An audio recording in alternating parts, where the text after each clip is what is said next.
शादी के पहले से ही विभा को कपड़े धोने का बड़ा शौक था। कभी नल के नीचे तो कभी तालाब के पास। अरे मेरी नीली वाली लुंगी नहीं दिख रही है। विभा की अम्मा, कहाँ रखी है लुंगी? अरे वो तो विभा ने परसों ही धोकर रखी थी आपकी अलमारी में, देखो वहीं होगी।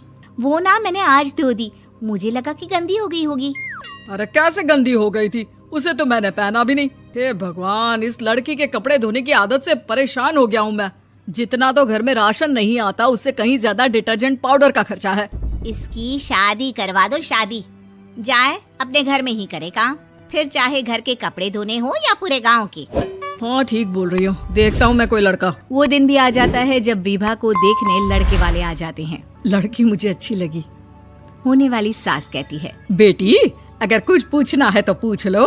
वैसे तो हमारी लड़की बहुत ही शर्मीली है, जो बोल दो वो मान लेती है, इसे क्या पूछना होगा। अरे कैसी बात कर रही हो माँ, मुझे इन लोगों के घर रहना है, सवाल तो कई है। हाँ हाँ बेटा, पूछ लो ना, क्या पूछना है। आप लोगों के घर कपड़े कौन धोता है? सास का मुंह बन जाता है।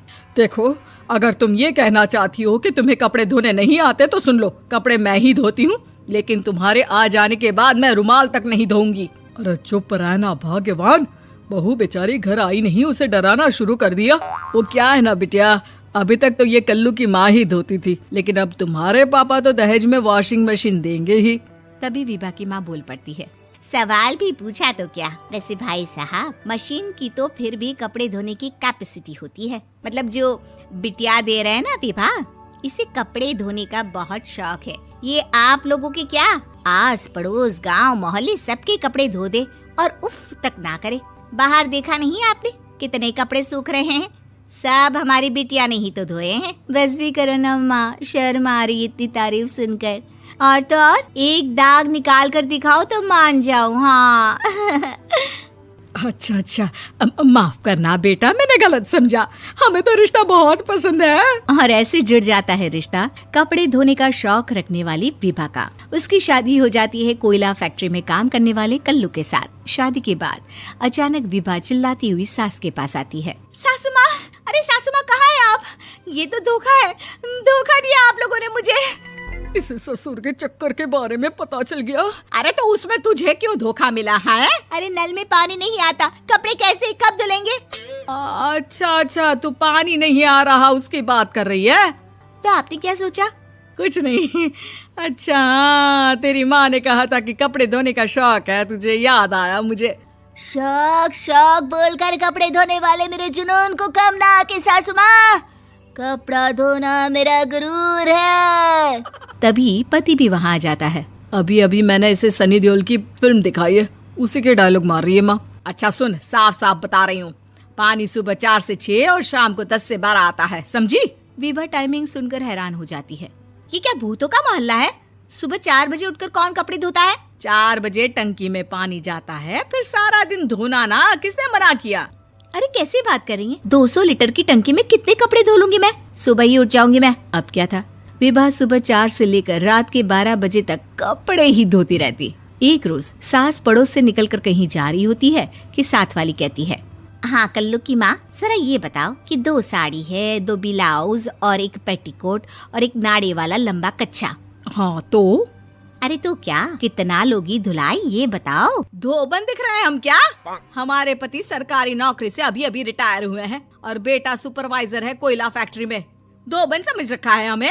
हाय रे कल्लू की अम्मा, माफ कर दो, वो तो मोहल्ले में यही सब बता रहे थे कि तुमने बहू को कपड़ा धुलवाने के काम में लगा दिया है। सास को पड़ोसन की बात सुनकर गुस्सा आ जाता है। वो घर पहुंचती है जहां घर के बाहर ही इतने सारे कपड़े सूख रहे होते हैं जितने कि किसी धोबन के घर पर। अरे ओ कल्लू की दुल्हन, बाहर निकल। माँ जी यहीं आ जाओ, बाथरूम में चादर धो रहे हैं हम। अरे अभी हम धोते हैं, तुमको बाहर निकलो। ये आस पड़ोस वाले बोल रहे हैं कि हम बहू से कपड़े धुलवा कर उसे कपड़ा धोने वाली बना दिए हैं। अरे छोड़ो ना माँ जी, किन लोगों की बातों में आती हो? आस पास के लोगों का तो काम ही होता है कि वो किसी तरह सास बहू को लड़ा दे। बहू सारे घर के कपड़े धोती है, ये क्या कम है? बोलिए। सास को भी लग जाता है कि वो बहू का ये सनकीपन नहीं छुड़वा सकती, इससे अच्छा है कि खुद ही चुप हो जाए।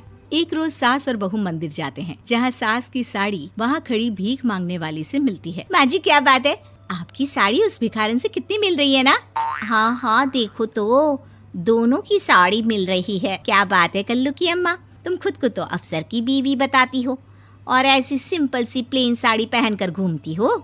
सिंपल और प्लेन नहीं है ये साड़ी। तो क्या सोने के धागे से फूल बने हैं? कुछ भी सासू माँ, कुछ भी। हाँ बने थे इस साड़ी में सोने के धागे से फूल। मेरे पति लेकर आए थे मद्रास से स्पेशली मेरे लिए 10,000 की। ताहे भाई साहब इस भिखारन के लिए भी सेम टू सेम साड़ी लेकर आए होंगे 10,000 की। सास उस वक्त तो कुछ नहीं कहती, लेकिन बहू के साथ घर आती है और अलमारी से एल्बम निकाल कर लाती है। ये साड़ी देख रही है, ये वही साड़ी है जिसे मैंने अभी पहना था। इस साड़ी में ये जो चमकदार फूल दिख रहे हैं ना, ये सोने के धागों से काटे गए हैं। लेकिन तू लोकल वॉशिंग मशीन ब्रश से घिस घिस कर सारे फूलों को निकाल कर साड़ी प्लेन कर दी। मुझे माफ कर दीजिए सासू माँ। और तो और, जब मैंने तुझे तेरी गलती के लिए कुछ नहीं कहा, लेकिन तूने तो सबके सामने मेरा मजाक ही बना दिया। क्यों? बहू को समझ में आ जाता है कि अब से उसका कपड़े धोना बंद।